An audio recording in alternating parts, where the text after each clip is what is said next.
वालेकुम। आज हम बनाएंगे पिज़्ज़ा के लिए डो। एक चम्मच ले लेंगे ईस्ट,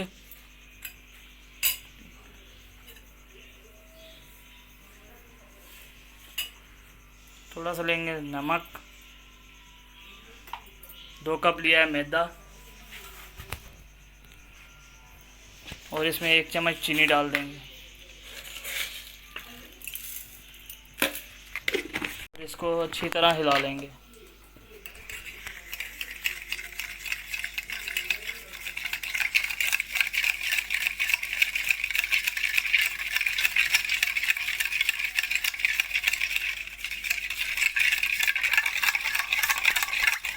कुकिंग ऑयल ले लेंगे और अच्छी तरह मिक्स कर लेंगे।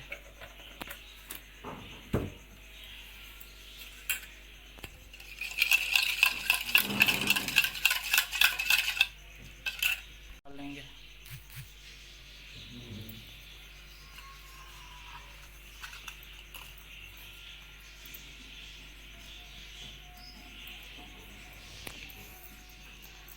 और इसको अच्छी तरह मिक्स कर लेंगे।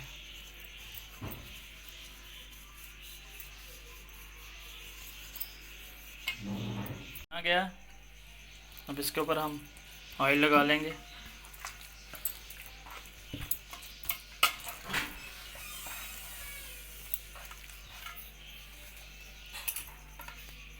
इसको 1-2 घंटे के लिए रख देंगे। ज़्यादातर वैसे 1 घंटे के लिए रखते हैं ताकि ये सही तरह फूल जाए।